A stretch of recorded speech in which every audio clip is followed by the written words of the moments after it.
Hi and welcome to a new course we're planning at the moment, which is going to be an introduction to garden design. So it'll be a short course which we will provide you with the resources, and you can do this in home at your own time. So the idea really is, if you had, say, an area in your garden, this is just an overview. First thing you're going to have to think about is what kind of theme, what kind of plants would you like to put in. It could be the fact that you're going to do a sensory garden that people could enjoy. It could have numerous different themes which are backed up in some of the handouts which you can get and either download or see on our site. But for example, one of the ones I would do is something I'm interested in was a theme, and it's a dementia garden. And what it is, a friend of mine a long time ago, really good gardener, had dementia and passed away, and it was sad for me to watch him just lose all of his plant knowledge and all his expertise. So I wanted to commemorate that for him, and this is what we were going to do. So I was going to call it a links to my past.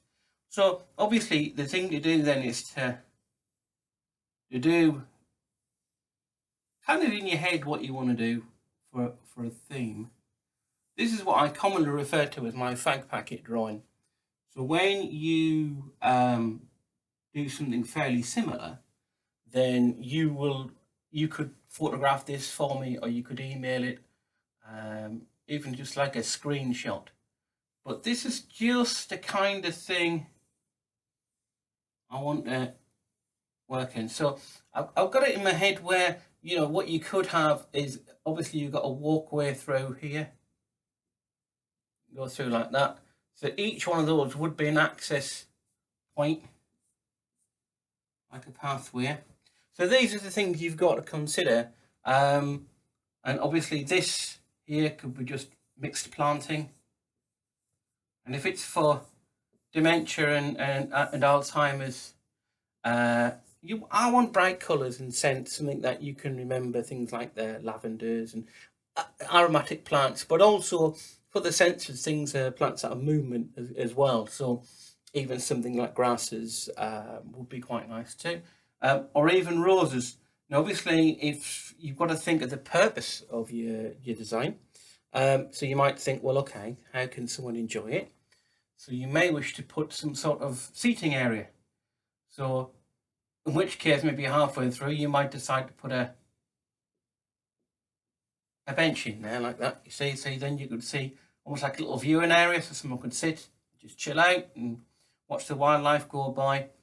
But if you're going to do something like a dementia garden, be aware that they may see things differently. For example, shadows could cause them a problem on pathways and patterns. So you've got to think about your design. So when you think about your theme, this is what you've got to look at. You've got to decide who's going to use it. I mean, it would be silly putting poisonous plants in a sensory garden. You've got to think about the kind of things you would do, which goes down to your research and what you need for your plants. But above all, you've also got to look at, when you're doing things like this, you need to make sure that you've got a scale. So obviously you need to mark off so that in your head you can see it. Because if you're not careful, when you start doing your design, if you don't start off with how many centimetres is a metre, then what will happen is you may find out that your path is totally out of scale with your design. You might actually do an area for a disabled and not even factor in the wheelchair access. So having that thing you can see in your head, because once you can work out how many meters you've got, then you can measure it out on the floor, and then you can visualize it and you can see what you need to do with it. Because if you can't visualize it, you will struggle to get in your head. So the thing to do is theme, scale, and who's going to use it. These are the key things that you're going to have.